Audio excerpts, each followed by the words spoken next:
Bonsoir et Sahaf Torkom, bienvenue à l'émission Média Pro qui décrypte pour vous l'actualité audiovisuelle et surtout ramadanesque.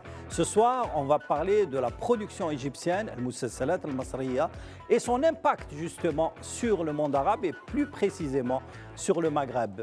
Mesdames et messieurs, Sahaf Torkom, madame, marhaba bik Sahaf Tork, et bienvenue encore une fois sur le plateau de Média Pro, Cheikhna.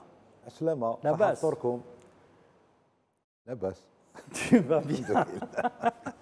Bien sûr, nous avons l'honneur d'accueillir également Faisal Matawi, notre chroniqueur spécialisé en audiovisuel, et notre chroniqueur spécialisé en politique ou géopolitique, Sofiane Baroudi. Nous avons avec nous deux experts, et pas les moindres, pour participer avec nous à cette émission Média Pro.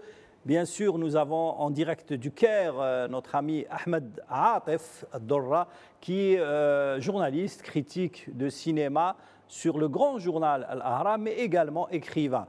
Avant de commencer le débat, nous avons également avec nous la scénariste et spécialiste justement du monde arabe et du cinéma et de la télévision égyptienne, Sarah Bertima, la grande scénariste algérienne, qui a notamment signé le feuilleton l'année dernière du feuilleton Ad-Damma.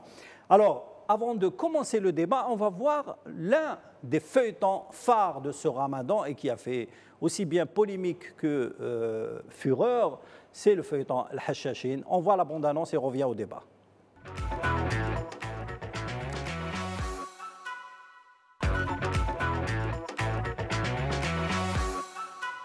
Voilà, c'était la bande-annonce du feuilleton historique Al-Ikhtiyar, enfin pas l'Ikhtiyar, mais Al-Hachachin. On parlait justement de l'Ikhtiyar. Nous avons avec nous Ahmed Aatef. Ahmed, est-ce que tu nous entends? Oui, je vous entends très bien. Bonsoir à vous. Et bonsoir au Sahar Ramadan. Ramadan Karim. Ramadan Karim à vous. كيف الحال أحمد? L'Algérie, les Algériens, mes amis. Merci Ahmed. Alors, on parlait justement, en voyant la bande-annonce de Al-Hachachin, on s'est dit c'est la première fois, enfin ça fait la première fois depuis longtemps, que l'Égypte produit et diffuse un feuilleton historique sur la période un peu islamique de la région. Alors, je ne sais pas si l'année dernière et l'année d'avant, c'était le feuilleton, disons, politique, l'Ikhtiyar, et cette année, il y a Al-Hachachin qui fait débat sur, justement, les télévisions arabes et surtout en Égypte. Oui, bien sûr. Al-Hachachin ou les assassins est vraiment une grande étape dans le drame, dans l'histoire du drame télévisé égyptien. Parce que il présente pas seulement une période historique et un lieu qui n'est pas très fréquenté de l'histoire, mais aussi il présente des idées très philosophiques, qui demandent beaucoup de recherche, qui demande beaucoup, qui incite un grand débat, et aussi avec une qualité d'image et du son et de production un peu au niveau international. Beaucoup de millions ont été dépensés pour ne pas seulement présenter comme on dit, ce musalsal ou ces séries télévisées, mais aussi qui présente une qualité qui fait que maintenant la compétition avec les plateformes comme Netflix, comme Amazon et les autres nécessite que la qualité de production ne soit pas vraiment de niveau inférieur, mais qui soit à l'échelle des productions historiques de ces épisodes et de ces séries. Ahmed, si tu permets, justement, on revient un petit peu à la production, à la super production Hachachin. Avant de rentrer justement dans le débat du scénario et surtout de l'histoire, c'est un petit peu une super production produite un petit peu avec les pays du Golfe, mais également avec une distribution internationale composée de Syriens, Libanais et surtout de la star égyptienne Karim Abdelaziz et du réalisateur Peter Inter Mimi. Alors, est-ce qu'aujourd'hui, ce feuilleton est plus une production égyptienne coproduite avec les pays arabes ou bien c'est une coproduction arabe avec quelques stars égyptiennes? Je pense que c'est une production totalement égyptienne et peut-être parce que le sujet est très délicat, mais l'Égypte, selon moi, et Al-Muttahida, qui est ce grand maison de production, qui a des ailes de production comme Synergie et Media Hub, entrer dans la bataille des séries télévisées historiques qui sont presque absents ou d'une qualité moyenne dans notre monde arabe pour présenter des idées intéressantes sur le fanatisme, sur le vrai, sur l'existentialisme, parce qu'aussi un des grands sujets traités dans la série, c'est notre place dans le monde, notre relation avec le Créateur, est-ce que nous sommes libres, nous sommes dirigés par la volonté du Dieu ou nous avons la liberté de décider nos sorts. Un des grands bénéfices de la série télévisée, c'est le personnage de Omar Al-Khayyam. Et je félicite vraiment le grand écrivain Abdelrahim Kamel, qui est un romancier, qui est un homme de littérature à côté de ces grandes séries télévisées avec Yahya Al-Fakhrani et Nour al-Sherif et les autres. Lui-même, c'est un grand sophiste qu'on connaît, ça, mais il est très ouvert aux autres idées. Ça veut dire les personnages ne parlent pas avec la langue de Abdelrahim Kamel, mais avec leur propre intention et philosophie personnelle. Et qui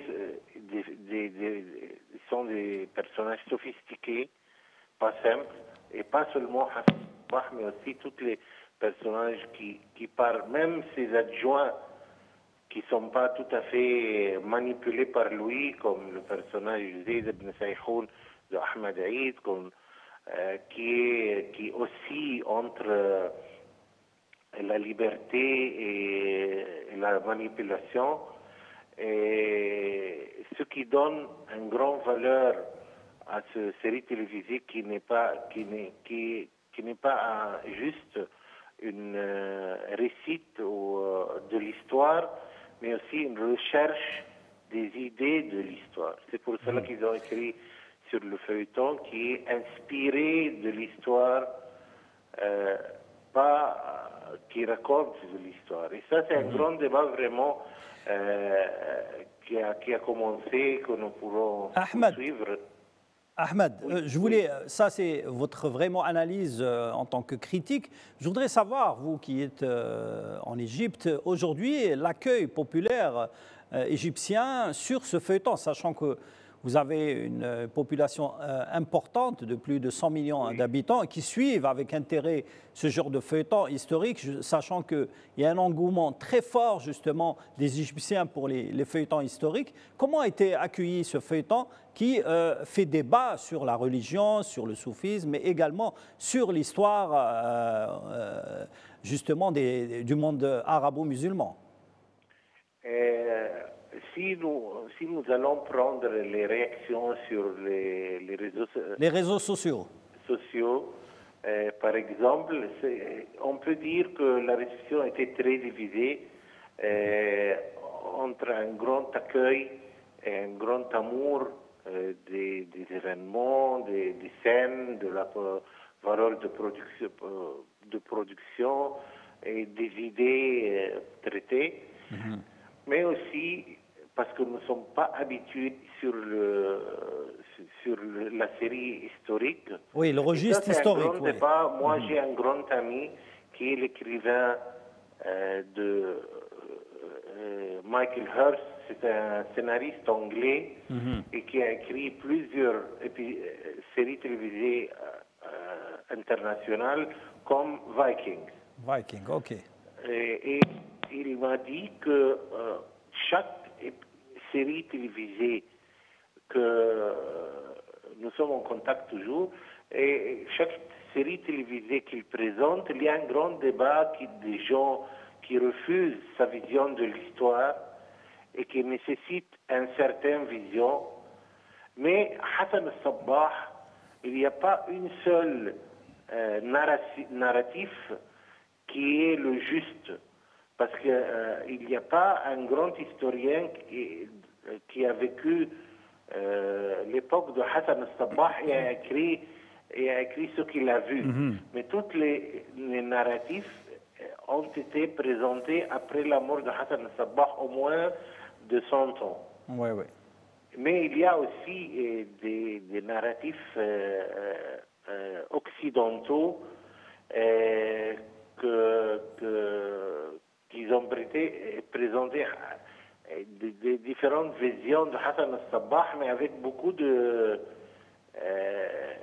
d'admiration de ce personnage, malgré qu'il est un grand assassin et un manipulateur et un figure et un personnage de l'extrémisme religieux, un des grands. Et l'intérêt, c'est pour la série qui a ouvert l'idée, parce que aussi nous souffrons dans le monde arabe de l'extrémisme religieux qui est parfois à cause de la manque d'éducation, la manque d'alphabétisme. Et c'est pour cela, de ce point de vue, vient l'intérêt des sujets traités. Mais moi aussi, je vois qu'il y a différents niveaux de réception. Ceux qui voulaient des idées plus intéressantes peuvent entendre et analyser les idées de Omar al-Khayyam, qui est très philosophique, qui n'est pas sophiste, mais qui a une vision existentialiste de l'histoire, de la liberté totale, de soupçon dans tout et à tout, et de la recherche continuée dans la vie de ce qui est important et des personnages qui présentent aussi des idées d'athéisme, ce qui est nouveau, mais d'athéisme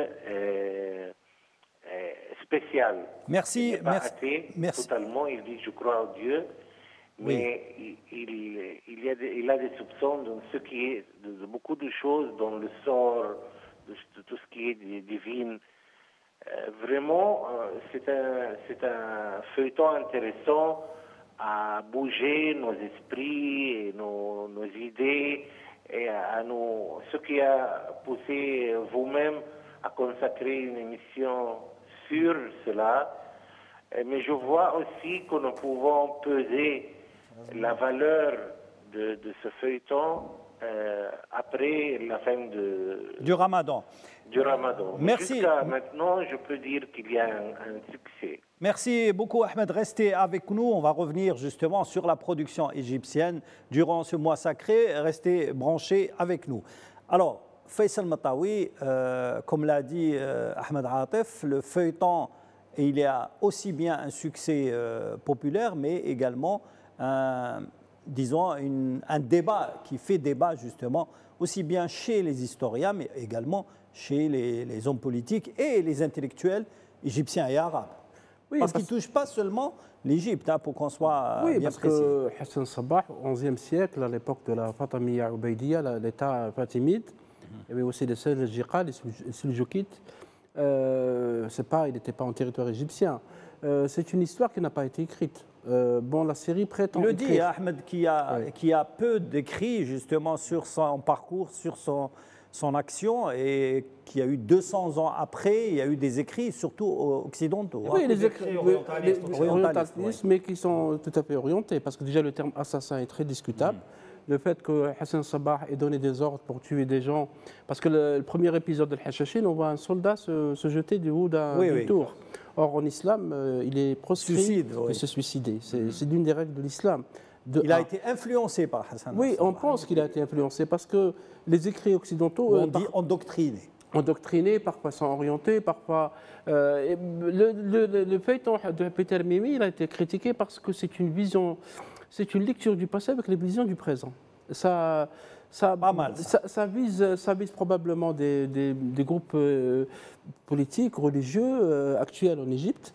L'histoire n'est pas égyptienne. Et puis, au-delà des aspects techniques, le feuilleton est bien fait. Par exemple, il y a une scène où on voit les catapultes jeter des boules de feu.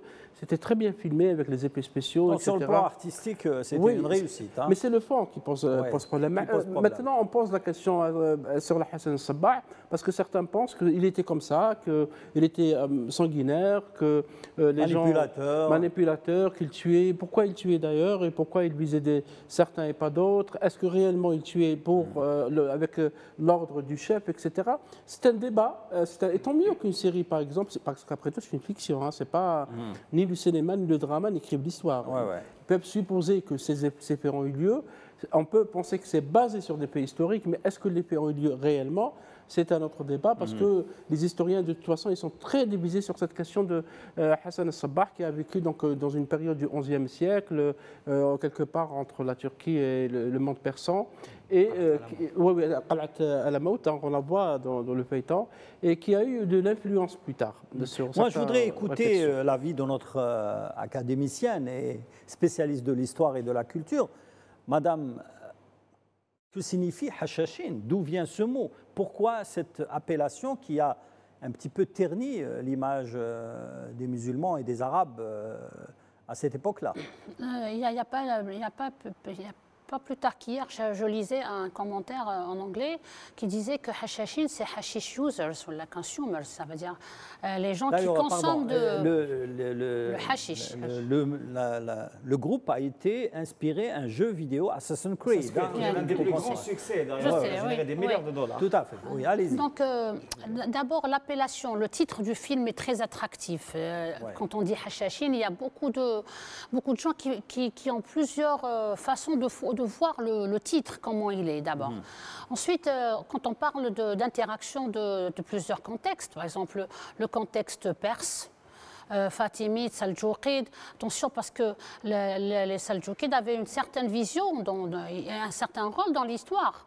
Les Fatimides, c'était les chiites, et puis les Perses qui avaient aussi une vision un peu proche des Fatimides. Donc, dans cette interaction de contexte et bien sûr de personnages, lorsqu'on évoque par exemple Omar al-Khayyam, c'est une personnalité très influenceuse dans l'histoire. C'était quelqu'un qui était un poète et vous savez qu'à cette époque, le philosophe était poète, était écrivain, était religieux, donc mathématicien. Il était polyvalent, donc les disciplines étaient vraiment polyvalentes. Elles étaient multiples. Donc lorsqu'on parle de Omar al-Khayyam, ensuite on voit Abu Hamid al-Ghazali, le leader de la philosophie, du soufisme, de la philosophie surtout musulmane. Donc dans ce contexte, lorsqu'on parle d'histoire, on parle d'une histoire un peu... un genre de melting pot. C'est une histoire qui est mélangée à plusieurs choses. Il y a beaucoup de choses qui sont dans l'histoire. Et c'est ça ce qui a donné naissance à une révolution dans la société. Cette révolution a été marquée par des rebelles, des mouvements de rébellion qui existaient. Donc le Hachachin, il ne fait que refléter une époque qui est un peu obscure dans l'histoire, parce qu'on n'a pas beaucoup écrit. On n'a pas beaucoup écrit. Voilà. Donc, Tadwin était vraiment... l'écriture était un peu rare, parce que les gens étaient plus penchés vers ou bien les guerres, ou bien la recherche, ou bien la science, et donc, ou alors la politique. Donc dans ce melting pot, dans ce mélange qui est vraiment plein de diversité, on trouve que l'idée de rébellion a existé. C'est pour cela que nous trouvons qu'il y a des gens qui ont commencé, une secte qui a commencé à faire quelque chose qui n'était pas très admissible dans une société musulmane, qui était de tuer. C'était à peu près un Hajjaj ibn Youssef, un deuxième Hajjaj, parce que lorsqu'on évoque Hajjaj ibn Youssef, on évoque aussi une période là où vraiment il y avait une grande violence. Aussi, dans le Hachachine, on remarque que le taux de violence est très élevé, même dans l'histoire. Le Hachachine, le chef, il a invoqué sa propre philosophie, Hassan Sabbah. Alors que Hajjaj bin Youssef, qui était un khalifa, il était au pouvoir, il a une certaine légitimité. L'autre, non, il a inventé une philosophie qui permettait de tuer. Or, c'est très discutable le fait de tuer des gens sans raison. Allah harama qatl an-nafs illa bil-haqq. J'aimerais rappeler justement que justement une des constantes, si vous voulez, de l'histoire islamique, c'est que la plupart des califes jusqu'à l'Empire ottoman ont été assassinés, sont morts assassinés. Et ça, c'est une réalité historique qui renseigne aussi sur une forme de complexité politique. Le personnage de Hassan Sabbah en soi est un personnage très complexe parce que lui-même, comme Omar al-Khayyam, vient d'une tradition d'érudition, c'est-à-dire que c'est des gens qui font à la fois de la politique mais qui sont érudits dans plusieurs disciplines. Hassan Sabbah, pour certains historiens, est même l'inventeur des services de renseignement, du concept des services de renseignement à l'état moderne, ce qu'on appelle Sahib al-Khabar à l'époque, parce qu'avant de passer dans l'opposition, il avait des fonctions officielles dans l'administration. Il faut rappeler aussi qu'il vient d'une secte. Exactement. Pour certains historiens, c'est lui qui a construit ce concept-là, comme Omar ibn Khattab a lui inventé la police, le concept de police. C'était une innovation. C'était une innovation pour l'époque, comme d'autres innovations. Et on se concentre surtout sur l'assassinat politique, mais à mon avis, ce qu'il y a vraiment à retenir du mouvement des Hachachines, qui vient d'une secte imamite ou chiite particulière qui s'appelle l'ismaélisme. D'ailleurs, la ville d'Ismaïlia en Égypte a été fondée dans ce sens-là, comme la ville du Caire d'ailleurs a été fondée par les Fatimides qui venaient d'Afrique du Nord, qui venaient du Maghreb et notamment d'Algérie, les grandes tribus Koutama. Et donc, c'était d'ailleurs les premières expériences d'imamisme qui étaient à l'époque un mouvement d'opposition au califat abbasside. Et donc, il y a, si vous voulez, plusieurs fonctions idéologiques, politiques et intellectuelles qui rentrent en écho avec une époque de complications. Parce qu'il faut rappeler que l'Égypte combat des mouvements fanatiques, comme l'Algérie a combattu des mouvements intégristes. Et il y a beaucoup de complexité en termes intellectuels, en termes philosophiques, en termes jurisprudentiels. Et c'est des débats qu'on ne peut pas toujours mener, par exemple, à la télévision et qui imposent des grosses productions pour pouvoir être justement discutés et débattus. Une dernière chose que j'aimerais apporter, à mon avis, il y a beaucoup de référentiels historiques arabo-musulmans sur cette époque-là. Le problème, c'est que ça s'est évanoui à l'époque de la Renaissance et à l'époque de la modernité européenne par le mouvement orientaliste qui s'est approprié depuis la fameuse expédition de Napoléon Bonaparte en Égypte en 1795, qui s'est approprié l'histoire de la région, qui a inventé ce qu'on appelle l'orientalisme et qui a imposé des narratives et des lectures par les orientalistes. Qui a quand même dérouté l'histoire. Justement, on essaie de réinventer notre propre lecture de cette histoire. Sofiane, tu permets, on voudrait bien écouter notre cher. La question que je me pose, la question que je me pose, on dit que Sayyiduna Hassan ibn Sabbah, c'est un disciple de Omar al-Khayyam. Je me dis, comment est-il possible qu'un semeur d'amour comme Omar al-Khayyam puisse engendrer un semeur de mort, s'il a bel et bien existé? C'est terrible. Mais la politique, c'est violent. Ça vient d'un chanteur de Chabi, c'est normal. Parce que Omar al-Khayyam a inspiré chouïa le Chabi. Oui, bien sûr. Il n'est pas dans le répertoire de ce qu'on appelle chez nous Chabi Melhoun, mais moi j'utilise beaucoup de ses poésies. Il a inspiré la musique. Le générique du feuilleton, c'est un poème. C'est un poème, c'est du soufisme. Autre chose, maintenant cette production-là, Allah Ibark, c'est bien. Maintenant, quel est le but? L'intérêt. L'intérêt, est-ce que c'est pour amener la société, je dis bien la société musulmane, mais chez islamiste, musulmane, à toucher du doigt et comprendre un petit peu ce que c'est que l'intégrisme, ou là, ça a d'autres... C'est dans ce sens-là, je pense que c'est déconstruire le fanatisme. Mais l'intégrisme, l'intégrisme est né dans l'Église. L'intégrisme national, c'est musulman. Parce que les critiques formulées à l'égard de Peter Memi, parce qu'il se trouve que c'est un copte. Donc, bon, on n'accuse pas d'être contre l'islam. Lui, il est réalisateur. Le principal auteur du film, c'est le Ahmed Abdelhalim Kamel, c'est le scénariste. Mais l'idée Sofiane parlait du fanatisme. Le fanatisme était aussi fatimide, parce que les fatimides, lorsqu'ils occupaient des terres, ils coupaient les têtes des Il y a plusieurs formes de fanatisme. Y compris en Algérie. Bien sûr. Donc, je pense que ça va va dans le sens de susciter peut-être le débat. C'est interne à l'Égypte, hein. C'est politiquement interne. Moi, j'irai plus loin, Faisal. Moi, j'irai plus loin par rapport à ce qu'a dit Reda Doumez. C'est le timing de ce feuilleton aujourd'hui. Le timing, bien sûr. Parce que ça rentre dans un environnement, il y a Daesh, il y a pas mal de... L'Égypte a été confrontée à Daesh dans le Sinaï pendant moins 8 ans. J'ai vu même une chaîne britannique qui a fait un parallèle dans un sujet sérieux, qui faisait dans un journal, la chaîne Sky News, qui fait le parallèle entre les assassins et le groupe Daesh. Qui a commis, qui aurait des commis massacres. Non, l'attentat à Moscou. On a fait une lecture. Khorasan, c'est-à-dire la fraction Khorasan. Donc vous voyez comment on fait parce des lectures. Parce que lui-même est un Khorasanien. Hassan Sabbah vient de la région du Khorasan qui a donné beaucoup de grands ulama musulmans d'ailleurs. Le Bukhari, par exemple, le musulman venait de cette région. En tant qu'Algérien musulman, je dis bien musulman, hein, quand j'ai lu en 95-96, j'ai lu Vladimir Bartol, j'ai lu Alamout. Ça m'a aidé à comprendre certains comportements de ce qui se passait chez nous. Hadou les kamikazes, ou hadou les gens qui se tuaient comme ça, qui tuaient, tout et tout. Ça ressemblait de beaucoup, de très très près à ce que j'ai lu. Ça m'a aidé à comprendre certaines choses. Et le grand mot, c'est la manipulation. Maintenant, est-ce que un semeur d'amour peut engendrer un semeur de mort? C'est les philosophes qui doivent nous répondre. Moi, je voudrais ajouter juste une petite information sur le Khayyam. Le Khayyam a inspiré la musique en arabe d'une façon extraordinaire.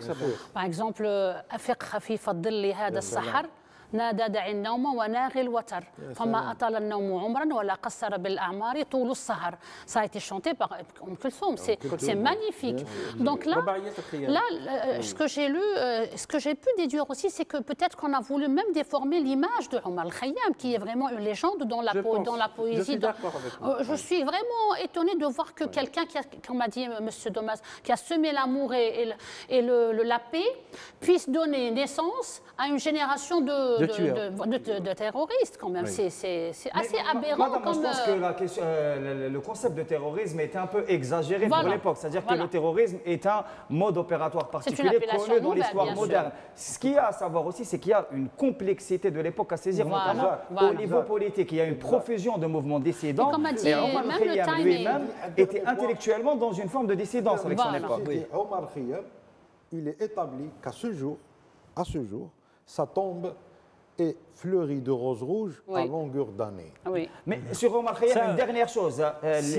Rubaïya de Omar Khayyam reste toujours un écrit légendaire, c'est-à-dire qu'on n'a pas encore la version originale. Il y a beaucoup d'apocryphes. Elle existe. Il y a beaucoup de muntahal. Laissez-nous, s'il vous plaît, écouter l'avis de notre scénariste algérienne, Salah Bartima, qui est en direct avec nous à partir du Grand Sud, puisqu'elle est actuellement à Tougourt. Salah Bartima, ça haftorak. صحفطوركم سليم صحفطور tout le monde sur le plateau. Marhaba bik, bienvenue dans l'émission Média Pro. Bien sûr, le débat actuellement il est très chaud sur la série égyptienne Al-Hachachine. Toi, en tant que scénariste, mais également très grande observatrice des productions arabes et notamment égyptiennes, que représente pour toi ce genre de feuilleton historique? En fait, Al-Hachachine, moi personnellement, j'ai reconnu Al-Hachachine via deux romans de Amin Maalouf, parce qu'elle a parlé de Hassan Sabbah, et aussi de le roman de Vladimir Bartoul, dans رواية الموت. يعني كل واحد كيفاش هضر على شخصية حسن صباح. فلاديمير كانت شخصية سلبية في الرواية تاعو. باغ كونتخ مع امين معلوف في اظن كان روايه سمرقند هدر على شخصيه الصباح انه صديق جميل للشاعر عمر الخيام. وبينما الحشاشين احنا نشوفوه حسن صباح يعني هو يمثل نقدر نقولوا احنا يعني ما نروحوش في التوضيح تاع انه المسلسل من خلاله راه يوضح في حقبه ما او تحكي على التطرف، لانه كي نشوفوا احنا الحشاشين كنا شفناه قبل 5 سنوات تحدثوا عن نفس الموضوع على حسن الصباح وكله، نظن جسد الشخصيه عابد، الممثل عابد فهد، كانت عرض على قناه ابو ظبي من 5 سنوات. كما شفناه يعني كما شفنا دراما تركيه تحدثت عليه، كما شفنا دراما ايرانيه.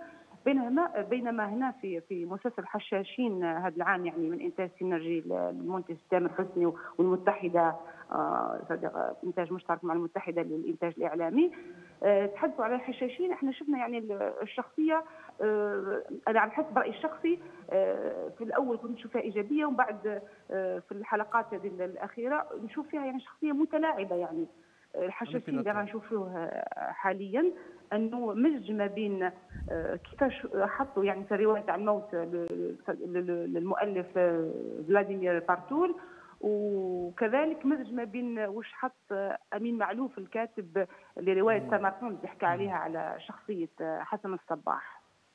سارة، انت تعرفي عالم تاع السيناريو في مصر. السيناريست عبد الرحيم كامل هو اللي وقع هذا السيناريو. بيان سور الناس تقول انه في تلاعب بين القصه والتاريخ سكون ابيل لو في هيستوريك. هل انت كسيناريست وتابعه للشأن الفني والتاريخي لمصر ظني انه في تزايد في كتابه السيناريو، خاصه مساس لبعض الاحداث التاريخيه؟ أنا شهادتي مجروحة في المؤلف عبد الرحيم كمال. يعني هو يعني كان له إمضاءات جميلة في الدراما المصرية، هذه لا غبار عليها. بالنسبة للحشاشين يعني مش فقط سؤالك اللي فيه هذه النقطة تاع اختلاف الرأي بالنسبة لمسلسل الحشاشين سليم. الكثير يعني من اللي هضروا على الحشاشين، واحد يقول لك يعني تغليط، واحد يقول لك يعني تعتيم لبعض الشخصيات اللي هي كانت تاريخية بارزة، ولكنها بانت في مسلسل الحشاشين بطريقة غلطت الشخصيات يعني الحقيقية. أنا نظن أنه عمل الكاتب الكبير عبد الرحيم كمال يعني هو يعني احنا نعرفوا عليه انه يعني دائما في الامور البحث، يعني في امور البحث التاريخيه مش نقول ما يغلطش، ولكن يعطي الصح، يعني يعطي الصح من ناحيه الطرح الدرامي. باش نقولوا تلاعب ومش تلاعب، ولكن كان طريقته للطرح الدرامي بالنسبه للحشاشين بهذه الطريقه يعني. وكذلك ما ننسوش يعني الرؤيه الاخراجيه تاع المخرج بيتر ميمي اللي عرفنا عليه في كلبش وكثير من المسلسلات اللي مضات، اللي علم الثاني في الدراما المصريه. هنا كان نقدر نقول يعني هذا النوع من الاعمال التاريخيه انا اول مره نشوف يعني حاجه لبيتر ميمي في هذه التجربه، كان عمل تاريخي يعني عمل حاجه يعني انا يعني مبهره يعني الحق يعني. فما نحطوش فقط اللوم على الكاتب هو يعني طرح باسلوبه الدرامي من خلال بحث تاريخي، ولكن كذلك الرؤيه الاخراجيه تلعب دور. سارة، حبيت نعاود نولي لتاريخ المسلسلات المصرية الكبرى. يعني كنا نتكلموا على المسلسلات اللي كانت تجوز في رمضان الفارط، كنا نشوفوا الاختيار 1 و2، يعني مسلسلات نقدروا نقولوا كبيرة لكن داخلة في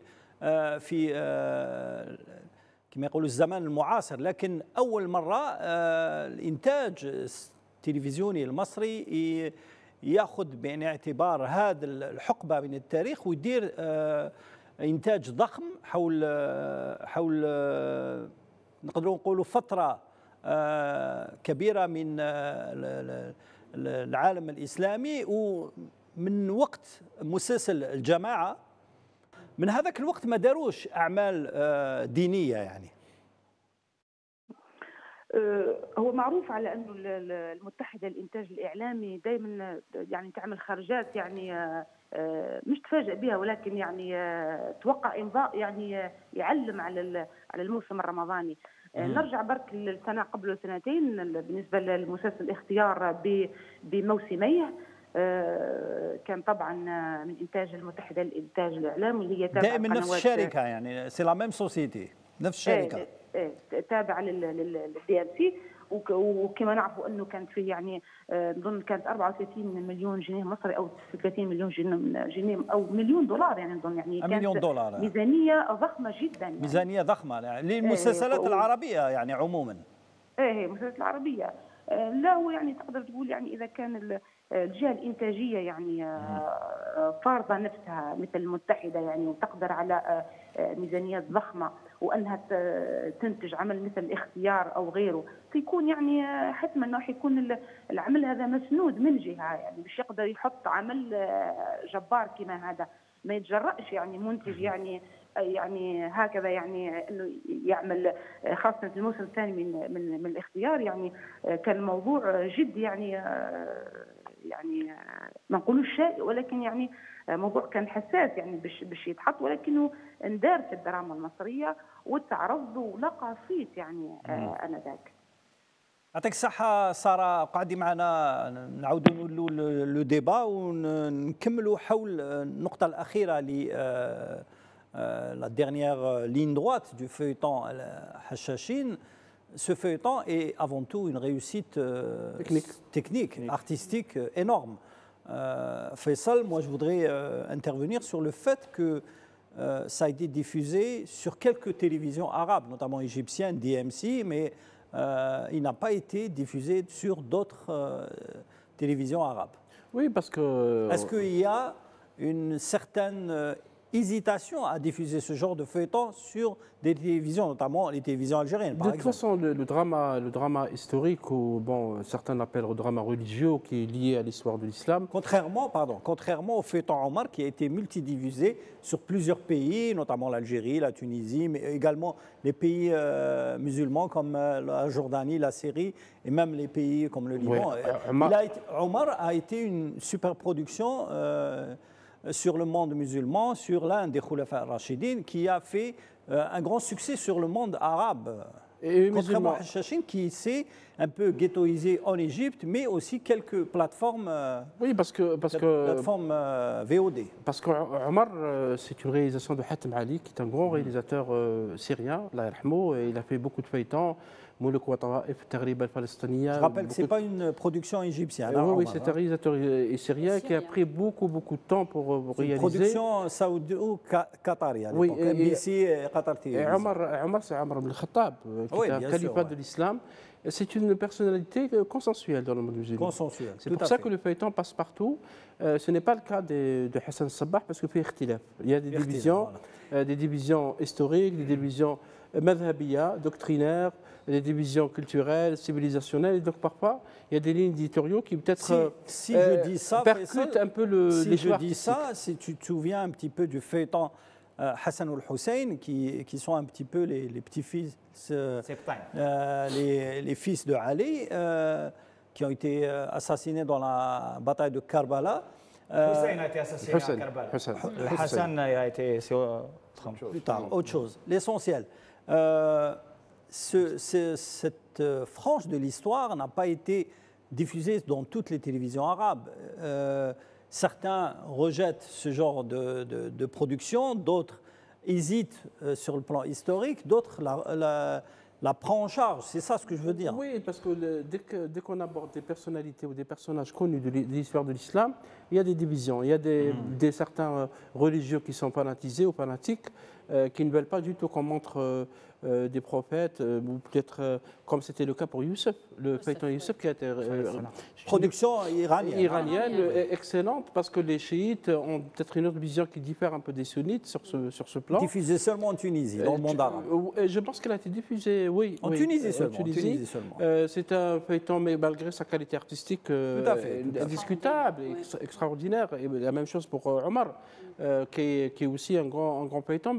À chaque fois, il y a ces polémiques. À chaque fois, des personnalités ou des chefs religieux, etc., qui ne veulent pas qu'on parle de ça, qu'on montre ceci ou cela. Et cette situation existe aussi, mais y compris en Occident. Vous rappelez-vous le film Last Temptation of the Christ, la dernière tentation du Christ. On a brûlé des salles de cinéma aux États-Unis parce qu'il y a des religieux fanatisés, il y a des white Christians, les blancs chrétiens qui refusent qu'on ne doit pas aborder le personnage en France aussi, en Allemagne, en Scandinavie.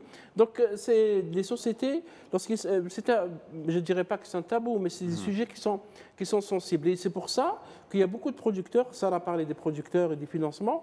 Le Hachachine a eu beaucoup d'argent, on parle de presque 20 millions de dollars, c'est quand même énorme. Tout à fait. De quoi faire 4 ou 5 films pour cette production qui a duré 2 ans. Donc c'est pour ça que les producteurs, quand il s'agit d'une histoire liée à l'histoire de l'islam ou à la religion musulmane, hésitent parce qu'il y a des diffuseurs qui refusent de diffuser, maintenant il y a des plateformes peut-être qui peuvent prendre, surtout des plateformes occidentales, et il y a aussi parfois des comédiens qui refusent de jouer, de prendre des rôles qui peuvent leur créer des problèmes plus tard. Oui, moi je rappelle par rapport à la sensibilité qu'il y a eu vraiment un contexte de 15 années de très très grande sensibilité de ces questions-là, notamment après l'agression, la destruction de l'Irak par l'intervention américaine en 2003. Il y a eu, si vous voulez, une scission très importante et une résurgence de divisions confessionnelles aussi avec l'invasion du Liban en 2006 qui ont occasionné un climat assez délétère et malheureusement dramatique parce qu'on parle du drama. Là, c'est vraiment un drame. C'est ce qui s'est passé aussi en Syrie avec un intégrisme très très fanatisé qui utilisait ce qu'on appelle tekfir pour toutes les autres tendances, y compris des lectures historiques qui seraient des lectures dissidentes. Aussi, un mot sur la dialectique de la violence politique, si vous voulez, parce que Hassan Sabbah a utilisé ce qu'on appelle la violence politique, mais ce n'est pas le propre de ce mouvement de dissidence, parce qu'il concevait, si vous voulez, la chose comme étant un mouvement d'opposition à ce qu'on appelle, si vous voulez, une forme de système totalitaire, hukm jabari. Et donc, ça autorise une forme d'opposition. Ça entre en écho avec ce qu'a théorisé Frantz Fanon sur la révolution algérienne par rapport à la violence révolutionnaire qui vient en résistance à un mouvement d'oppression coloniale. C'est ce que font aussi nos frères palestiniens qui résistent justement à un fanatisme. Et je pense que le contexte justement de la profession de fanatisme, notamment dans l'entité d'occupation israélienne qui est dirigée complètement par un fanatisme messianiste, intégriste, très très important, a aussi motivé, si vous voulez, nos frères égyptiens à aborder ce thème-là qui est prégnant et qui inquiète beaucoup quant à, si vous voulez, au plafond que ça peut atteindre parce qu'il s'agit vraiment d'une guerre génocidaire qui est mue par un fanatisme messianique eschatologique qui fait peur. Si j'ai bien compris, pardon, si j'ai bien compris, cette polémique est due au fait qu'il n'y ait pas de sources d'informations multiples. Le problème, c'est qu'il y a beaucoup de sources d'informations, à mon avis, et qu'il y a des confrontations entre les différentes sources. Il n'y a pas de certitude. À part Vladimir Bartol et Amin Malouf, est-ce qu'il y a d'autres écrits établis par des historiens? Il y a d'autres écrits historiques, mais la plupart sont faits par de grands orientalistes, par exemple par le Suisse Goldziher, par la grande école orientaliste occidentale, qui ne sont pas accessibles malheureusement à la plupart des gens. C'est-à-dire que c'est des écrits d'érudition qui sont destinés à une élite. En plus, ça a été fait par des arabisants occidentaux. Souvent, on a des traductions du persan vers l'allemand, de l'allemand vers l'arabe, et donc il y a aussi des déformations. Les occidentaux, ils sèment leur venin partout, et c'est voulu. Par exemple, on évoque l'histoire de l'Algérie, on trouve que les orientalistes ont écrit, mais l'histoire, elle est vraiment déformée. Il y a le venin entre les lignes. Il y a vraiment des choses. Voilà, on induit les gens vers le tort, tout avec une grande délicatesse. Et c'est là où l'histoire demande une écriture qui est saine et qui est très observée. Il faut vraiment avoir une certitude et des gens qui écrivent avec honnêteté. Et c'est là le grand problème. Tout en revenant à Youssef et par exemple à Omar ibn Khattab, je tiens à dire aussi que Hatem Ali avait demandé l'autorisation de l'Azhar. Oui. Il avait fait réviser le texte. Risala, oui, comme Risala, exactement. Donc il avait demandé lui-même à ce que le texte soit révisé par l'Azhar, Sharif, et ensuite on l'a autorisé. Bon, il y avait beaucoup de problèmes pour l'apparition de Omar ibn al-Khattab parce que c'est un calife. Il y a eu un ijtihad, parce qu'on voilà. on rappelle que la représentation des califes, des compagnons du prophète est proscrite à l'écran. Oui. Entre le film Risala qui ne montrait pas ni Abu Bakr, ni Omar, ni Khulafa al-Rashidin, aucun d'eux n'a été montré à l'écran. Celle du prophète, l'image du prophète, elle est évidente et bien précise. Mais celle des compagnons du prophète, il y a eu un ijtihad. En fait, l'Azhar a autorisé, parce qu'on voit dans le feuilleton Omar, Omar Ben Khattab, qui est le héros du film. Je vous rappelle une information, madame, que l'Azhar avait validé page par page le scénario du film Risala, et qu'après avoir visionné le film dans une salle de cinéma où il y avait aussi bien l'Azhar, les gens du Azhar, les muftis du Azhar, les artistes, Al-Mukhabarat al-Masriya et même la présidence égyptienne à l'époque, toutes les grosses autorités, l'Azhar a refusé le film en Égypte sous prétexte que Hamza min ashar mubasharin bil Jannah. Il ne devait pas apparaître. Il ne devait pas apparaître. Donc, tellement à l'époque, ils étaient stricts sur ce. Et que le contexte politique était très très sensible. C'est-à-dire que ça pouvait être utilisé par. Mais justement, le film Omar était une réponse un petit peu à Youssef, parce que les Iraniens n'ont pas de limite dans la représentation des compagnons du prophète. Même dans les prophètes, les chiites n'ont pas de. Ali le montre facilement. Donc, dans le feuilleton Omar, il y a eu ijtihad justement à l'époque de Qaradawi, Jamaat al-Ulama al-Muslimin au Qatar, parce qu'il faut préciser que cette production est financée par Qatar Télévision, la télévision d'État du Qatar, pas Al Jazeera, mais la télévision d'État, et MBC qui est saoudienne. Donc, quand tu as la validation des Saoudiens et des Qataris sur un scénario, et comme vous avez dit, Azhar a signé parce que c'est l'autorité spirituelle sunnite du monde musulman, et ils ont autorisé pour répondre un petit peu aux Iraniens. Voilà, nous, on a le droit aussi de montrer les compagnons du prophète. Il y a eu dans le film Omar, il y a aussi Abu Bakr, il y a même Ali quand il était jeune. Donc, c'est pour vous dire qu'il y a eu une avancée dans la représentation du compagnon du prophète. Voilà, je pense que le dossier de Hachachin est clos. J'espère qu'on a tout abordé. On va passer justement à un autre sujet, toujours dans la production égyptienne. Que reste-t-il des mousselsalat égyptiens? On parle beaucoup disons, du recul des feuilletons égyptiens dans la production arabe, l'arrivée des Syriens, il y a l'arrivée des Libanais. Mais aujourd'hui, la production égyptienne se porte toujours aussi bien. On regarde quelques bandes annonces des plus grands dramas qui sont diffusés. Il y en a plus d'une trentaine en Égypte et c'est toujours le pays le plus grand producteur de dramas dans le monde arabe. On regarde 3 bandes annonces de feuilletons qui font justement beaucoup de succès et on revient au débat.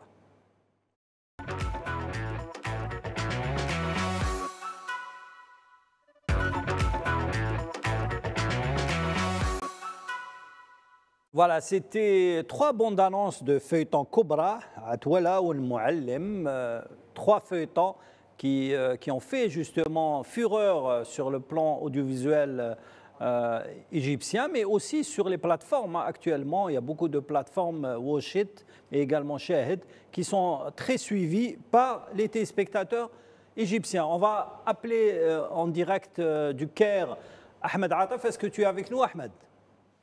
Oui, je suis avec vous. Très bien. Alors, on a montré les bandes annonces de Cobra, de Atwala ou Al-Muallim. Ces feuilletons font justement un petit peu fureur dans le paysage audiovisuel égyptien. La question qu'on se pose tous, que reste-t-il des mousselsalat al-Masriya yani, sur le plan, je sais qu'en Égypte, vous avez votre marché national, mais aujourd'hui, est-ce qu'on peut considérer que le feuilleton égyptien est toujours aussi fort sur le plan audiovisuel arabe? Une des grandes choses dans le paysage audiovisuel égyptien qui est venu après la révolution de 2011, c'est l'entrée des stars actuelles du cinéma égyptien. Avant, c'était Nouri Sherif, Yahya Al-Fakhrani, Salah Adel Imam. D'autres. Quand ils ont entré pas seulement avec leur présence, mais aussi avec leur sujet qui présente dans le cinéma. Et selon moi, je vois ça un des mots du paysage audiovisuel égyptien. Parce que avec le temps, on est devenu sûr qu'ils sont des acteurs avec un grand talent. Et ils ont gagné beaucoup d'expérience. Ils ont gagné beaucoup de popularité. Mais notre problème annuel, c'est les sujets, actions qui peut-être sont fiables dans un film cinématographique, mais qui ne sont pas valables ou qui ne marchent pas bien avec le grand, avec le public, le grand public dans tous les pays arabes. Le grand public, je prétends, dans les pays arabes, il préfère des histoires sociaux, des histoires qui touchent la vie quotidienne, mais qui ne s'influencent pas par les bagarres, dans les drames, par l'action, par ce genre de choses. Mais parce que les Égyptiens, ils ont commencé ce métier depuis le début du XXe siècle, alors ils gagnent avec le temps une technique bien conçue, même dans les sujets historiques. Ça veut dire, moi je connais bien que l'Ataoula Cobra, elle a déjà commencé depuis 3 épisodes, on ne peut pas juger. Oui. Mais Al-Ataoula, malgré moi que je ne suis pas un grand fan des feuilletons action, mais il m'a beaucoup impressionné. Parce qu'il est une étude bien soignée dans le personnage des escrocs d'Alexandrie, qui ont un certain façon de vie, qui ont un certain langage, qui ont vraiment des valeurs non élevées, on peut dire ça. Ahmed, si tu permets, تقدر تتكلم بالعربي si tu es plus à l'aise, باش نتفاهموا. Il y a une question très importante. On parlait justement du succès du feuilleton égyptien, le Mousselsel al-Masri, dans les années 70-80 jusqu'à 90. Le Mousselsel al-Masri était présent dans tous les foyers des pays arabes, pratiquement, aussi bien les pays du Golfe, aussi bien les pays d'Afrique du Nord, parce qu'à l'époque, il n'y avait pas une autre production arabe comme aujourd'hui. Il y a la concurrence des feuilletons d'Amérique latine, après il y a la concurrence des feuilletons turcs, et aujourd'hui il y a même une production locale. On voit les pays du Golfe qui produisent des feuilletons, les pays du Liban et de la Syrie sont de grands producteurs de feuilletons également. Aujourd'hui, le feuilleton égyptien n'est pas aussi exportable qu'avant. C'est pour ça que la transmission de la nouvelle génération n'a pas été, actée sur le petit écran du téléspectateur arabe, parce qu'il ne connaît pas les nouvelles stars, alors que vous, en Égypte, vous les connaissez. On parlait de Rami Imam, par exemple, le fils de Adel Imam, qui est une star en Égypte. Beaucoup de gens en Afrique du Nord ne le connaissent pas, connaissent un petit peu Mousselsel al-Arraf ou d'autres participations, mais aujourd'hui, il y a eu une cassure dans la production ou l'exportation du feuilleton égyptien dans le monde arabe. Oui, mais je pense que le problème, c'est toujours dans le scénario. Les scénarios ne sont pas à l'échelle des scénarios qui étaient dans les années 70, 80, 90. On avait des grands écrivains comme Osama Anwar Okesha, Mohamed Galal Abdelawi et bien d'autres qui la plupart d'entre eux ont venu de la littérature et ils sont vraiment grands écrivains. Ça veut dire, mais maintenant avec ce qu'on appelle le workshop, une série d'écrivains qui n'ont pas étudié à l'école du cinéma du Caire, qui ont venu d'origines différentes, mais vraiment, ils n'ont pas la valeur de l'écriture. D'accord. Et c'est pour ça qu'on a perdu cette popularité. Moi, je pense que la série n'est pas encore retournée. La série, quand elle était dans un apogée, les feuilletons syriens, était vraiment un grand concurrent des feuilletons égyptiens. Mais les Libanais, par exemple, si tu vois les dernières productions. Oui, les Libanais, des épisodes, mais ils ne sont pas. Je ne sais pas s'il y a un problème de son. D'accord. On revient à Ahmed Attaf plus tard. Faisal, je disais à Ahmed Attaf qu'il y a eu une cassure dans l'histoire de la prolifération du feuilleton égyptien au début des années 2000, avec l'apparition des feuilletons d'Amérique latine, plus tard les feuilletons turcs qui ont effacé quelque part. Bien sûr, il y a un contexte spécial en Algérie. Le feuilleton égyptien a été totalement écarté des télévisions algériennes pendant une dizaine d'années, mais plus tard, l'apparition d'autres feuilletons, d'autres films, mais il n'est plus aussi exportable qu'avant dans les pays du Golfe ou les pays arabes.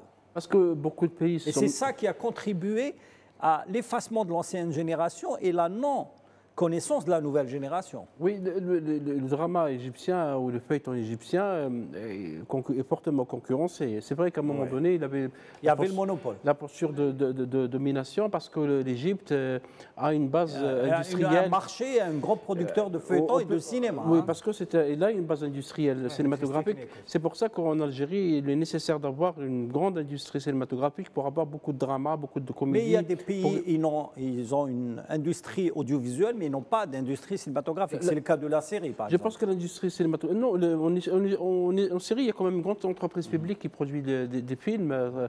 Sharika Al-Amma, le cinéma de Dimashq, qui produit beaucoup de films... Pas autant que l'Égypte. Pas autant que l'Égypte, parce que la Syrie, malheureusement, a connu des drames. Malgré ça, le drama syrien résiste. Il y a un feuilleton qui fait fureur, c'est de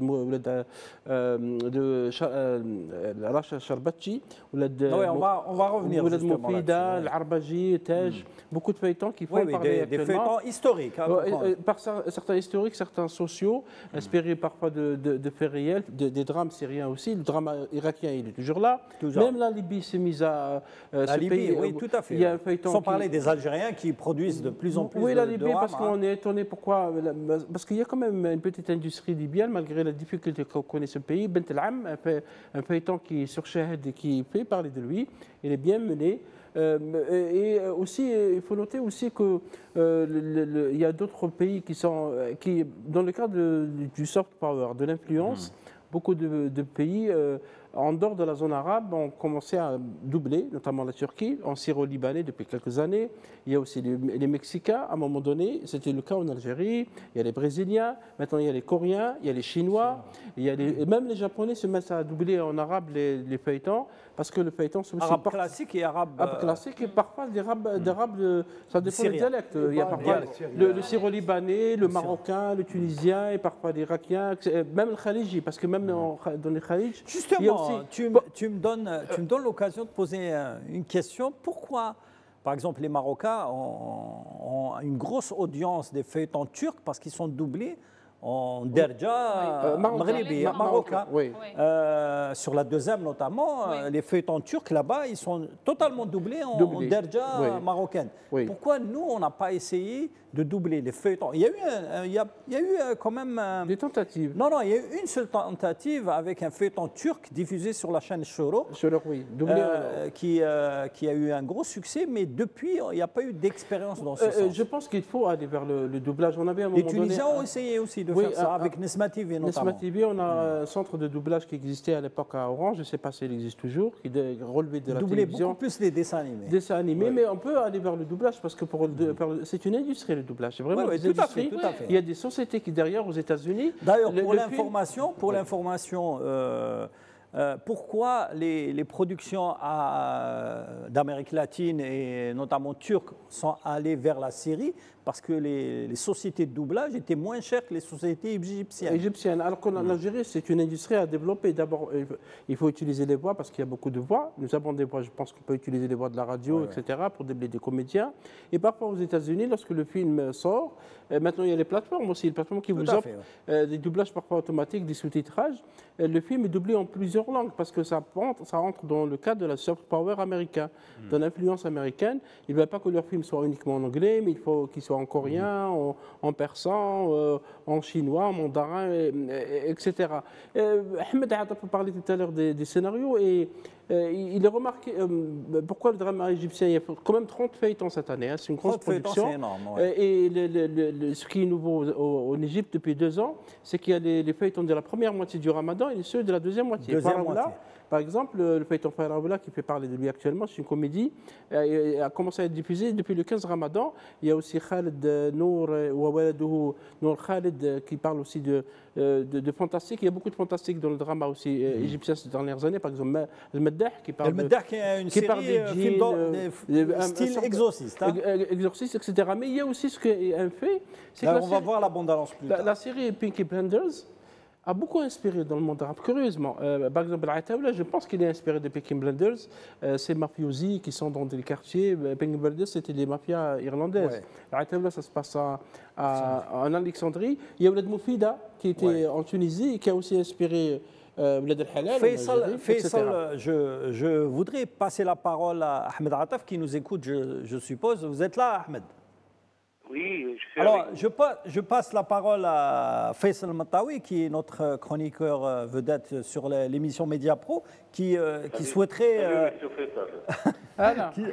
souhaiterait vous poser une question justement pour comprendre aujourd'hui l'industrie, où en est l'industrie audiovisuelle égyptienne. Ahmed, on regarde beaucoup de feuilletons égyptiens ces dernières années, mais on sent qu'il y a une variété de sujets. Parce que le drama égyptien, jusqu'à une certaine période, c'était un drama social, familial parfois, des questions sociales. Maintenant, il va dans les questions politiques, il va dans les questions fantastiques, il pose la question, par exemple, A'la Nisbat Mouchahda, le feuilleton qui fait parler de lui, sur TikTok. Du TikTok, etc. On va voir la bande-annonce plus tard. Est-ce que vous pensez que le drama égyptien est en train de se renouveler sur le plan du scénario? Est-ce que j'aurais peur ou vous allez voir le bande-annonce? Pardon? Vous allez voir un bande-annonce maintenant? Après, on va voir. Allez-y, répondez à la question, Ahmed. Oui, il y a certaines compagnies qui ont réussi à convaincre les plateformes avec des stars montants et avec des sujets innovants, comme A'la Nisbat Mouchahda. A'la Nisbat Mouchahda, c'est vraiment influencé par un grand procès qui s'est passé en Égypte sur 2 filles qui sont entrées dans on peut dire quoi, l'Idgar Bel-Bachar, c'est l'Idgar Bel-Bachar sans qu'ils connaissent comment ils ont entré. Et c'est un peu la fin des épisodes A'la Nisbat Mouchahda, elle est allée à cette direction, à cette destination. Mais vraiment, la félicitation doit aller aux plateformes qui acceptent les nouveaux sujets. Mais le problème, c'est que les grands stars ne veulent pas, comme Ahmed Al-Saqqa, comme Mustafa Cha'ban, comme Mohamed Adel Imam. Ils sont vraiment connectés à l'action que je vois qu'ils ne présentent pas des sujets innovants ou des sujets qui traitent la société. Et je pense que la production d'un feuilleton doit aller à la société de priorité, parce que la plupart du public, c'est des gens qui restent à la maison, c'est des mamans, c'est tout genre de public, pas seulement le jeune homme qui va au cinéma pour voir une histoire basée sur l'action. Et je pense qu'on a besoin de plus. On a besoin que les stars prennent le risque. On a besoin que le sujet s'innove plus que ça et ne reste pas avec les demandes des stars. Et le problème, c'est que aussi les stars ont leurs conditions. Ils veulent protéger le niche de leur public qui les ont aimés avant avec l'action. Mais ça vient je pense, avec l'évolution de A'la Nisbat Mouchahda, Masar Igbari. ce genre de feuilleton. Et avant, sur la plateforme Watch It, il y a Rivo. Il y a plusieurs feuilletons qui sont... ils doivent être comme Karim Abdelaziz qui prend le risque avec un feuilleton qui n'est pas très populaire.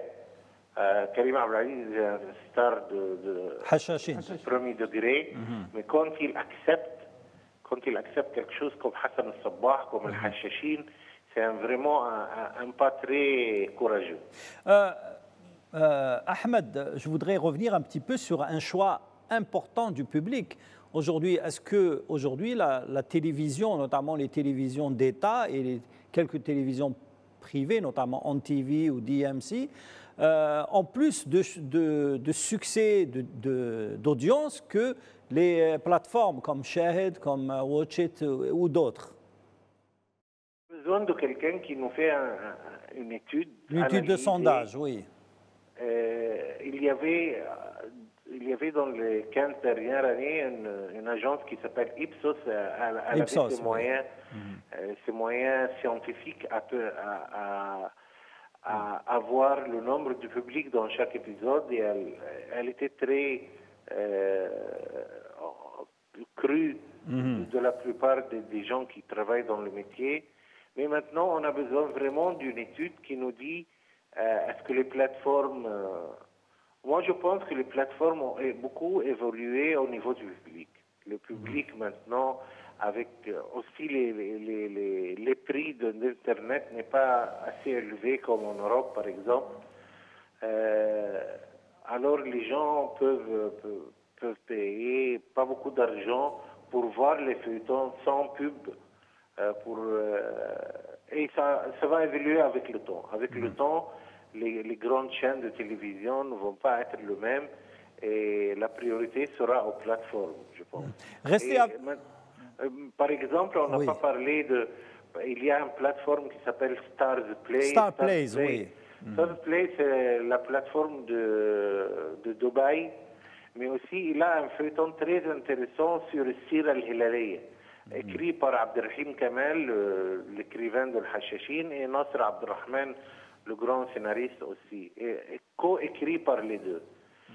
Par exemple, elle n'est pas vue parce que cette plateforme, la popularité de Shahid puis Watch It, elle vraiment attire plus le public dans le monde arabe. Okay. Et voilà. Ahmed, restez avec nous. On va diffuser justement 3 bandes annonces de feuilletons qui ont fait fureur durant ce mois sacré de Ramadan, notamment les 3 premières semaines. Surtout un feuilleton qui a eu du succès inattendu parce qu'il n'a pas de star, je crois, dedans. C'est Nisbat al-Mushahada qui a été diffusé, je crois, sur Shahid. Regardez, on revient au débat.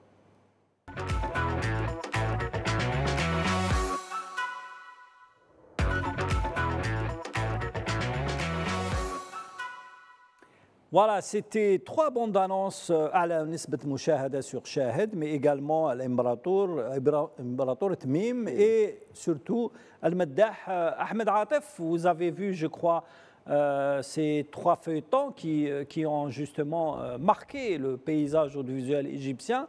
On parlait en coulisses, en regardant ces bandes annonces, que le feuilleton ou, disons, la production des feuilletons égyptiennes reste toujours aussi forte. Oui, moi je pense que Al-Maddah, c'est un phénomène dans le monde. C'est un phénomène nouveau, hein, parce que ça parle d'exorcisme, ça parle de djinn, etc. Voilà. La plupart du monde arabe croit dans les djinns parce que c'est cité dans le Coran et ont des fantasmes différents. On trouve dans beaucoup de pays qu'il y a des cheikhs qui vont dans cette direction. Et avec chaque... vraiment, ce qui fait étonner que ils ont trouvé du mal à distribuer le premier volet. Le premier volet n'était pas très... Quand les producteurs ils ont commencé à commercialiser le feuilleton, mais ils n'ont pas trouvé une grande chaîne. Mais à partir du succès du premier volet, MBC et Shahid ont acheté les droits Et ils ont renouvelé, je ne sais pas jusqu'à combien de temps ils vont continuer, mais ils disent que c'est un grand succès. Et pour moi aussi, c'était un grand...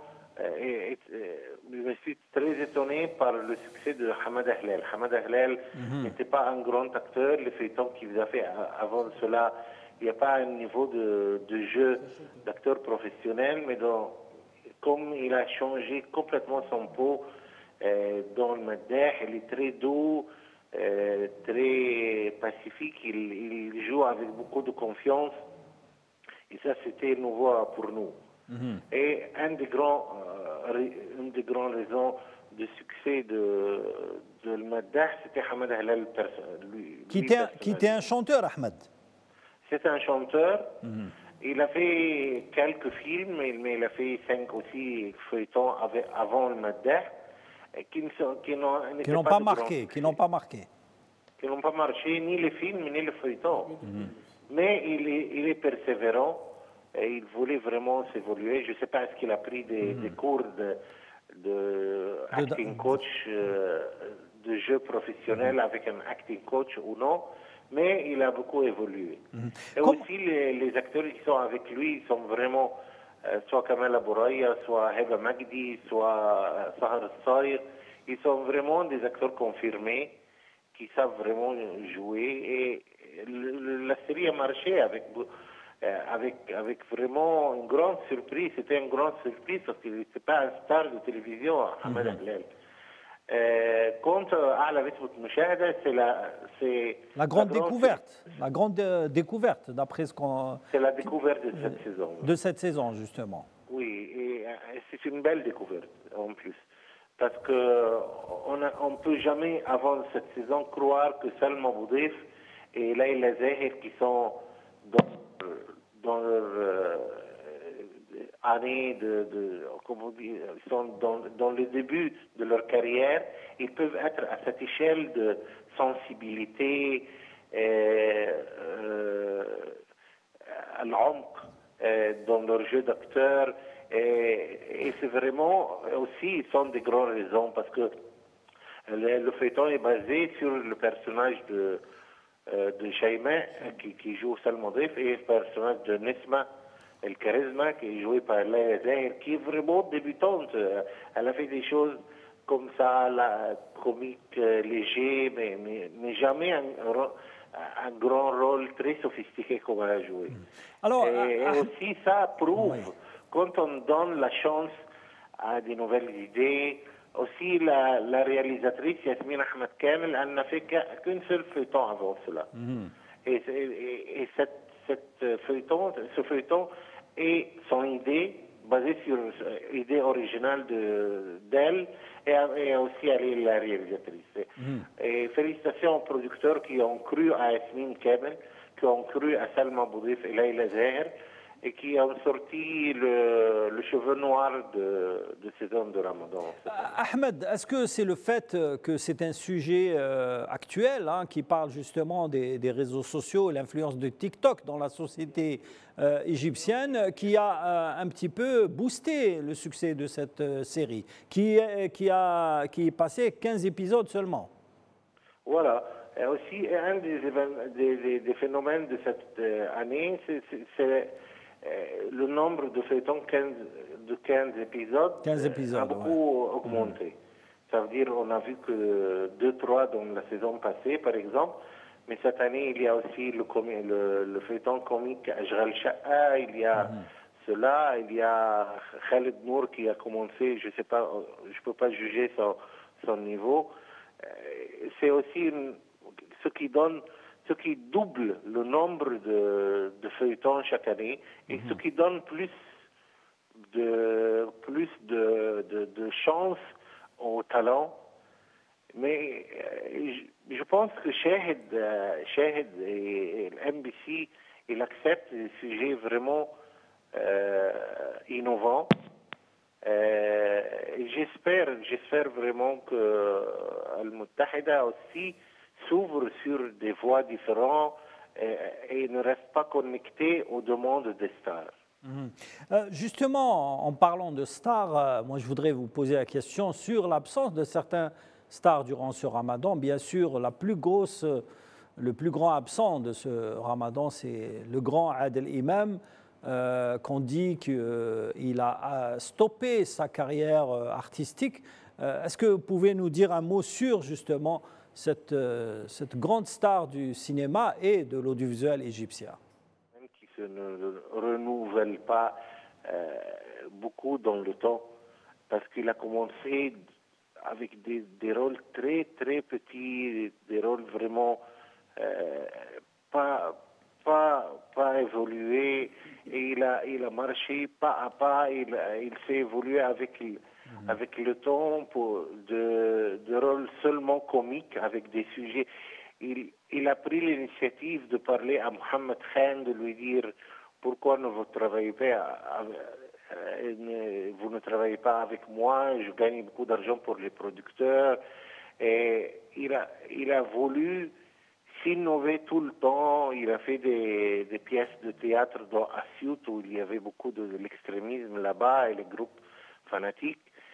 Il est un phénomène. Et puis les feuilletons qu'il a fait dans les dernières années, vraiment des feuilletons familiales, plein de... Surtout Al-Arraf, l'un des derniers feuilletons dans lequel il a travaillé avec son fils, le réalisateur Rami Imam. Voilà. Alors, la plupart, mais aussi il travaille avec Wael Hussein. Il n'est pas limité de travailler avec Rami Imam seulement. Et je pense qu'il a donné tout son pot, tout son chair en os à l'art et au paysage cinématographique et audiovisuel égyptien. Et nous pouvons dire que grand merci à ce grand acteur. Est-ce que vous avez des informations exclusives justement sur son état de santé? On parle beaucoup de son état de santé. Est-ce qu'aujourd'hui, Adel Imam est prêt à même passer comme ça dans une émission de télévision? Ils ont préféré ne pas dire beaucoup d'informations, et nous respectons cela. Très bien, très bien. Il y a aussi l'absence de l'une des grandes stars de l'audiovisuel et de la télévision égyptienne, c'est Mohamed Ramadan, qui avait fait l'Umda l'année dernière. Je pense que cette année... Oui. Mona Zaki n'est pas fréquente chaque année comme Mohamed Ramadan. Mohamed Ramadan était en train de préparer... mais il y avait un feuilleton qui suscite beaucoup de débats. Vous n'avez pas cité dans Lequel? cet épisode. C'est Ne'ma al-Avocato. Si, justement, on en a parlé. Ne'ma al-Avocato, on avait préparé la bande-annonce, mais elle n'a pas été associée à cette série de bandes-annonces on avait sélectionné, et Faisal Matawi allait en parler, justement. C'était un feuilleton qui a suscité... Voilà. Tout à fait. Mohamed Sami, il sache comment faire l'équation populaire qui est basée sur la vengeance. Tout à fait. Et sur la montée d'un star avec toutes ses qualités. Il donne toutes les qualités de Gadana, de bienfaisance, de quelqu'un qui est riche, que quelqu'un a de l'argent, mais ça vraiment, il a fait beaucoup de succès, malgré les critiques qui sont sévères. Il a fait beaucoup de succès, Ne'ma al-Avocato.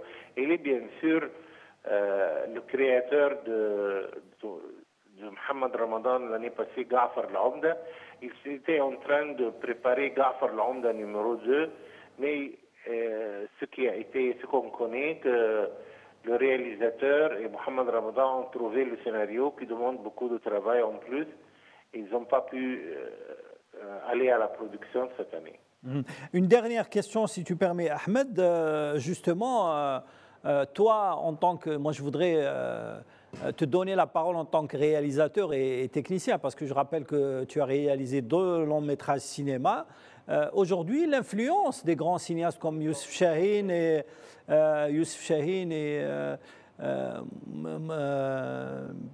Yousri Nasrallah, entre autres, sur le drama égyptien aujourd'hui. Parce qu'on voit plusieurs styles, notamment beaucoup de réalisateurs essaient de faire du Netflix sur l'audiovisuel et les feuilletons égyptiens. Moi, je pense que les feuilletons égyptiens ont attiré le tapis du cinéma égyptien. Et ça, c'est un grand problème. Parce que vraiment, c'est un business très rentable. Le feuilleton se vend dans beaucoup de chaînes après sa première sortie. Mais le cinéma égyptien et la valeur artistique qui a commencé depuis le début du cinéma et qui a pu donner au paysage artistique arabe des grandes perles, des classiques comme celui de Chahine, comme celui de Salah Abou Seif, comme beaucoup de grands noms. Et j'espère vraiment que les États arabes, notamment l'État égyptien, s'intéressent plus au cinéma artistique comme elles s'intéressent aux télévisions. Par exemple, ils doivent dépenser au moins 10% de ce qui est maintenant un seul feuilleton. Bien sûr, parfois, ils produisent des films comme Kira ou Gen, mais ce sont des films petit budget. Commercial plutôt. Oui, commercial. Basé sur un roman d'Ahmed Mourad sur la révolution de 1919, mais elle était traitée d'une façon action, pleine de bagarres, pleine d'action. Mais on voulait vraiment un grand main, une aide au cinéma d'art et d'essai, au cinéma artistique, parce que ça, c'est la valeur d'Égypte.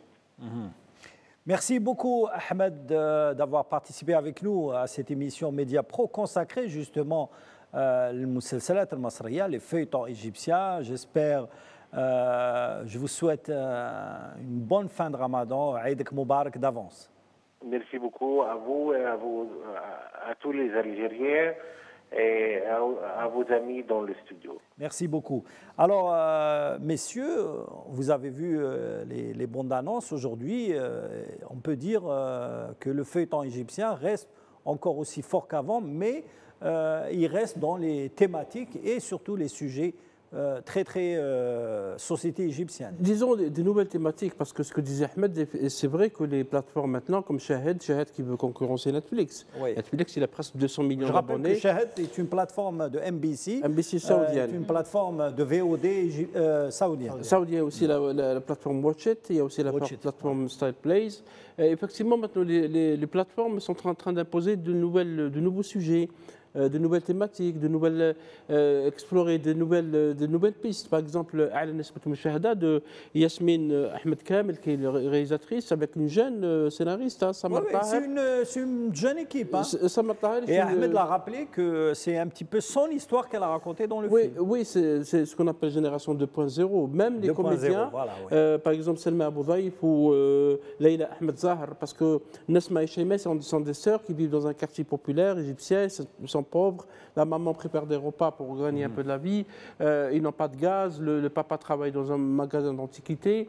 Et les filles, un soir, ils diffusaient une vidéo parce qu'on voulait la marier à quelqu'un qui venait du Koweït, parce qu'il faut noter que ces hommes qui travaillent dans le Golfe sont considérés comme une grande classe, riche, qui viennent se marier avec des filles pauvres. Ça, c'est une thématique. Parce que la thématique du feuilleton n'est pas seulement les réseaux sociaux, l'influence des réseaux sociaux. Oui, c'est la société, et la pauvreté, comment des sociétés écrasées par la pauvreté tentent de vivre, et également le rôle des parents. Il y a beaucoup de pistes très intéressantes, d'où le succès du feuilleton. Un soir, les trois sœurs diffusent une petite vidéo qui devient virale, et ils deviennent célèbres, ils gagnent de l'argent, et quand ils gagnent de l'argent, après, donc, on va leur faire du chantage, etc. C'est la première fois qu'un drama arabe qui pose cette question de l'influence négative des réseaux sociaux, notamment de TikTok. Pour Na'met l'Avocato, c'est réalisé par Mohamed Sami. Je pense que le succès est lié à la comédienne May Omar, est très très populaire en Égypte, parle aussi de cette question de vengeance, de société, etc. Et donc le drame égyptien aujourd'hui est en train de questionner la société égyptienne sur beaucoup de choses, le rôle de la famille, des parents, des familles riches, la lutte des classes, etc. Moi, je voudrais revenir un petit peu à notre amie, la scénariste Sarah Bertima. Sarah, vous êtes avec nous ? Oui, Salim. Oui, alors on a parlé des feuilletons qui sont diffusés justement actuellement sur les plateformes arabes, Shahid, mais aussi en Égypte. Et on a parlé du feuilleton Alet Nisbet Mouchahada qui a remporté un grand succès, comme l'a dit notre ami égyptien Ahmed Atif. J'ai entendu ce qu'il a dit notre ami Ahmed Atif pour le feuilleton Alet Nisbet Mouchahada. هو من المفروض لم يكن ينتظر كل هذا النجاح. كان فيه يعني شابتين اللي هي سلمى بوظيف وليلى احمد زاهر. كذلك المؤلفه يعني مش يعني معروفه يعني هكا كثير سمر طاهر. فهي يعني كانت المسلسل كان معتمد من القصص على دي تيك توكرز في المجتمع المصري، وهي قصص حقيقيه يمكن لانه لمست الواقع. حتى هذا المسلسل يعني لقى صدى شعبي كبير لانه يعني يعالج ولا يتطرق الى نقطه عاشها المجتمع المصري من خلال 3 و 4 تيك توكرز اللي هم يعني حتى لحقوا المحاكمات وسجنوا يعني بدون ذكر الاسماء. أنا نظن يعني هذا المسلسل اللي كان هو يعني في 15 حلقة على فكرة، وكان من إنتاج عبد الله بالفتوح بالشراكة مع MBC مصر، نظن شاهد كذلك بلاتفورم شاهد معروف عليه عبد الله بالفتوح. يعني جيت تشوف كذلك هو عمل نظن احنا ما طرقناش ليه مسلسل ما عندوش ما نقدروش نهضروا عليه لانه حتى هو كما المسلسل الكبرى مسلسل ليه لا نتاع الممثله نيلي عبد الكريم. كذلك يعني الدراما مختلفه عن كبرى او عن العتاوله او عن المداح، يعني في اختلاف مواضيع يعني. نرجع بس واحد النقطة تفضلي سارة طرقت عليها أنت وطرق عليها الأستاذ الفاضل أحمد عاطف بالنسبة للمسلسل المداح. هو يعني أثنى على المجهود والتطور في الأداء للممثل حمادة هلال، أنا أشاطره الرأي. كذلك أنا نشوف أنه من خلال مسلسل المداح هناك استراتيجية تنتهجها الدراما المصرية. لماذا راح تنتهجها في لأنه الموضوع يحكي على كما شفت انت على الجن وعلى الاكزورسيزم وهذه الأشياء، فهو يمكن يعني هو راهو في لو كونتكست نتاع الفيلم او العمل درامي تاع الرعب الموجه للمتفرج المصري خاصة الشبان تحديدا وعامة للمتفرج العربي. نظن هما من خلال هذه الدراما علاش او طرحها الأستاذ أحمد عاطف قال لك كان فيه مسلسل أو موسم أول وثاني وثالث ويمكن يكون في مواسم أخرى.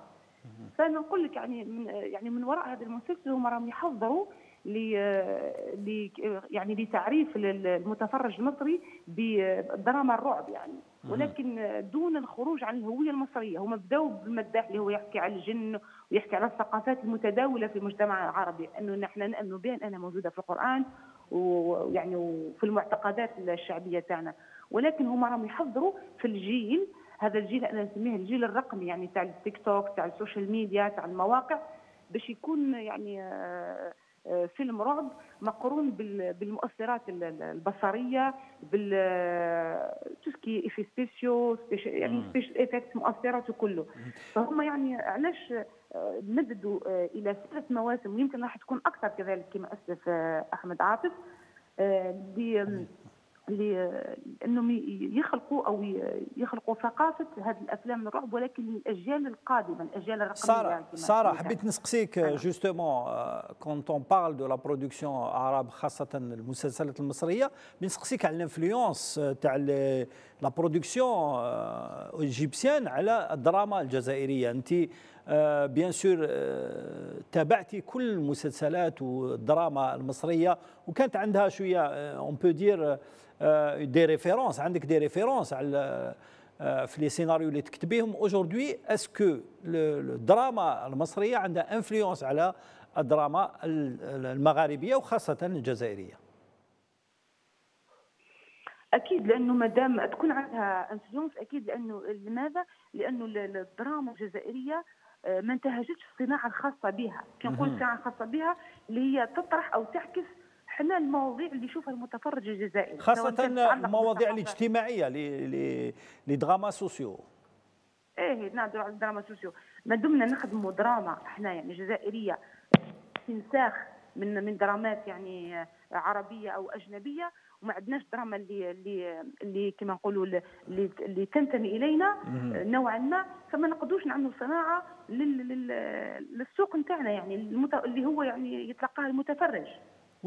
كيفاش راك تشوفي يعني؟ ما نقولش كوبي كولي ولكن نقول استنساخ. سي دو كلوناج، سي دو كلوناج.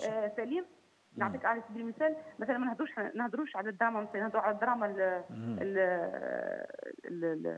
السوريه مثلا. السوريه العام اللي فات هذا العام عملت يعني موضوعين يعني جبارين، يعني هدر من شويه الاستاذ فيصل مطاوي على مسلسل ولاد بديعه، ولاد بديعه للمخرجه رشا شربجي. هذا العام يعني في موضوع متميز. نفس المخرجه عملت العام اللي فات او قبله نظن مسلسل كسر عظم. كسر عظم كان يحكي على يعني يحكي على الحكم الحالي، يحكي على الناس اللي تسلقت كما نقولوا مستغله الهفوات اللي راهي بعد الحرب في سوريا وكله. يعني تشوف انه موضوعين حساسين جدا وتحطوا في الدراما السوريه كانوا متميزين، يعني بالنسبه لي كانت اعمال متميزه عربيا. نرجع لسؤالك بالنسبه للصناعه في الجزائر، كما قلت لك سليم، ما دمنا يعني احنا نعمل استنساخ من بعض الدراما العربيه والدراما الاجنبيه، وما نخلوش يعني تخصيص لدرامتنا احنا اللي نابعه من كما قلت من الثقافه الشعبيه احنا اللي تمس المتفرج الواقع تاعو الاجتماعي، ما نقدروش نروحوا بعيد، ما نقدروش نروحوا بعيد. والان على بالك رايحين كما نقولوا ما نلحقوش للسباق تاع التميز اللي راهي فيه الدراما المصريه، لانه السوق دوكا في الدراما المصريه تقسم. كيفاش تقسم؟ دوك ما عادش برك يعني يحط لك علاش دوكا في خضم وجود هذه المنصات الرقميه، شاهد، واتش ايت الى غيره، كثير من المنصات الرقميه، كذلك الام بي سي مصر، ام بي سي العراق اكسترا. عندنا السوق تقسم عاد فيه يعني فيه منصات وفيه بودكاست على السوشيال ميديا وفيه كذلك انتاج مسلسلات، وهذه يمشوا مع بعضهم. الان يعني السوق يعني نهضروا احنا عربيا او بالنسبه لهذاك المستوى يعني مازال ما لحقناش لهذاك المستوى يعني كدراما جزائريه مازال ما لحقناش، لانه ماناش فاهمين السوق. يعني انت السوق هي سي ان بروبليم دو مارشي يعني السوق. نعطيك على سبيل المثال العدل جروب، شركه انتاج العدل جروب دوك راهي تخدم ديجيتال، يستخدم بودكاست، راهم يفوتوا في واحد البرامج. مثلا احنا ما نقدروش نجيبوا نجم او مؤلف له اسم كما ابراهيم عيسى او حط برنامج، يعني اوليو تجيبوا انت في مسلسل يكتب لك او يمثل بمليون جنيه، انت تجيبه في برنامج بودكاست ياخذ 100,000 جنيه. هنا راك رابح يعني في الاجر، وكذلك راك تمرر في بودكاست راه يمشي اون باراليل مع المنصات، ما تعرضه المنصات وكذلك ما تعرضه المسلسلات. ميرسي بوكو. السوق مقسمه الى 3 نقاط: البودكاست على السوشيال ميديا، المنصات، وإنتاج المسلسلات. يعطيك الصحة، شكرا جزيلا سارة برتيما. Je rappelle que vous êtes scénariste très connu actuellement sur la place d'Alger, puisque vous avez signé 2 grands feuilletons, El Khawa et Dama. Merci à notre ami Ahmed Atef à partir du Caire, et surtout merci à mes amis qui n'ont pas pu dire beaucoup de choses, mais qui sont intervenus pour donner leur point de vue, surtout sur le feuilleton Al-Hachachine. Je vous souhaite une bonne fin de soirée. Saha Sahurkum, et rendez-vous à la prochaine émission de Mediapro. Salam.